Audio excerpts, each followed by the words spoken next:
20 মাসের মধ্যে সবচেয়ে বেশি আনন্দিত হয়েছিলাম সেদিন আফগানিস্তানের বিজয়ের কথা শুনেছিলাম যেদিন। আমেরিকার অস্ত্রের সামনে আফগানিস্তানের তালেবানরা মশার মতো ছিল।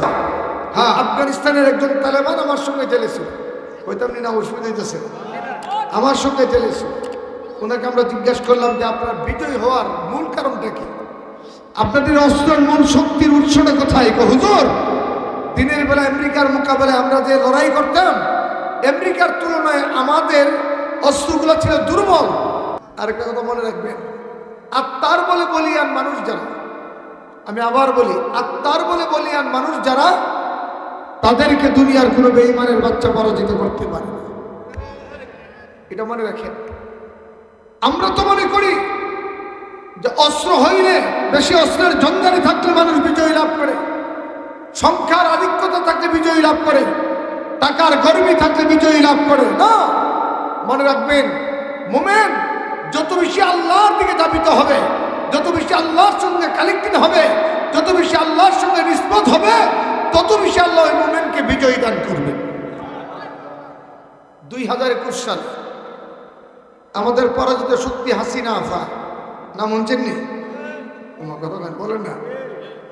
2021 সালে হাসিনা আফা বাংলাদেশের রাজপথের মুচুরে মুচুরে বাবার নামে মূর্তি দিয়া, বাংলাদেশের সমাজ সংস্কৃতিকে তৌহিদের নিশানাকে মুছে দিয়া, কুফুরি ইজম কায়েম করে আগামী প্রজন্মকে বেঈমান বানানোর উপায় তারা চালাচ্ছিল।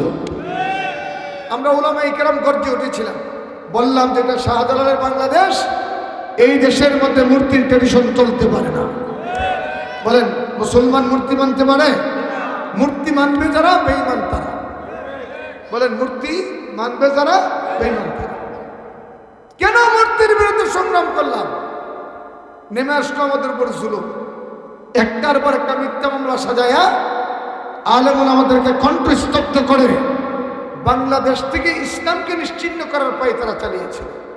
ফলশ্রুতিতে মাওলানা মামুনুল হক, মাওলানা জুনায়েদ আল হাবিব সহ, আমি সহ অসংখ্য উলামায়ে কেরাম গ্রেফতার হয়েছিলাম। ইভেন হাকিমুন নফস আল্লামা মুস্তাকুন নবী সাহেবের মতো ব্যক্তিও আত্মগোপনে যেতে হয়েছে। উদ্দেশ্য কি? আলেমদের কণ্ঠকে স্তব্ধ করে বাংলাদেশের মধ্যে বেঈমানি ট্রেডিশন জারি করা। আমি যখন জেলে গেছি, 20 মাস কারাগারের মধ্যে ছিলাম। জেল, আমাদের তো জেল ছিল না, সেল ছিল, আয়নাগর ছিল। ওই জেলের ভিতরে 20 মাসের মধ্যে সবচেয়ে বেশি আনন্দিত হয়েছিলাম সেদিন আফগানিস্তানের বিজয়ের কথা শুনেছিলাম যেদিন। একটু জোরে বলেন না আল্লাহু আকবার। আফগানিস্তান লড়াই করেছিল আমেরিকার বিরুদ্ধে। এবার আপনারা কোন, আমেরিকা পৃথিবীর বুকে দুর্বল রাষ্ট্র না সবল রাষ্ট্র? গোটা দুনিয়ায় রিমোট কন্ট্রোলে যে রাষ্ট্র চালায় তার নাম হচ্ছে আমেরিকা। ভাই কথা বলেন ঠিক না? তার নাম কি জোরে কান? আমেরিকা। আমেরিকার অস্ত্রের সামনে আফগানিস্তানের তালেবানরা মশার মতো ছিল। হ্যাঁ, আমেরিকার দুনিয়ার অস্ত্রের ঝঞ্ঝানি ছিল, আমেরিকার আধুনিক অস্ত্রের সমারোহ ছিল, তাদের সোলজারগুলা দেখতে স্মার্ট ছিল, আর তালেবানরা ছিল মাথায় পাগড়ি, মুখে দাড়ি, পরনে পাঞ্জাবি, দেখতে মুন্সি মুন্সিবা। কি ভাবছিল? মুন্সি মুন্সিবা। টুপিওয়ালা পাঞ্জাবিওয়ালাদের বিরুদ্ধে যখন আমেরিকা আসে আফগানিস্তান হামলা চালাতে, আমরা বলতেছিলাম যে এটা তো এমন হয়ে গেল মশা মারতে ট্যাঙ্ক দেখছে। কিন্তু কালের বিবর্তনে 20 মাস অকণ্ঠ চিত্তে লড়াই করে টুপিওয়ালা দাড়িওয়ালাদের কাছে কুত্তার মতো পিটারি খাইয়া, রেস গুটাইয়া, মুস্তাকা দিয়া আফগানিস্তানকে পালাতে বাধ্য হয়েছে আমেরিকা। কেন? একবার চিন্তা করছিনি কেন? এই আফগানিস্তানের একজন তালেবান আমার সঙ্গে জেলে ছিল, হইতাম না, অসুবিধা হইতেছে, আমার সঙ্গে জেলে ছিল।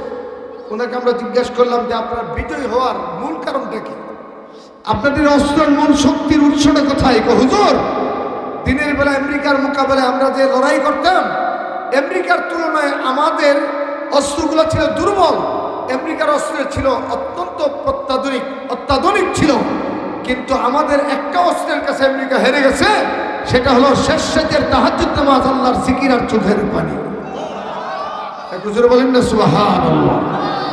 দেখেন, আমি যে আয়াত পড়ছি এটা লম্বা আলোচনার দাবি রাখে, আমি অল্প কয়েক মিনিট কথা বলে শেষ করে দেব। আমার দিকে তাকান।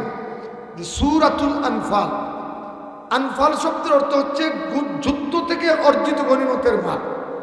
এই সূরার মধ্যে আল্লাহ কেমনে জিহাদ হবে, জিহাদ করলে কি হবে না হবে, এর উপরে লম্বা আলোচনা করে সূরার সূচনা লগ্নে আল্লাহ মুমিনের গুণাবলীর আলোচনা করেছেন।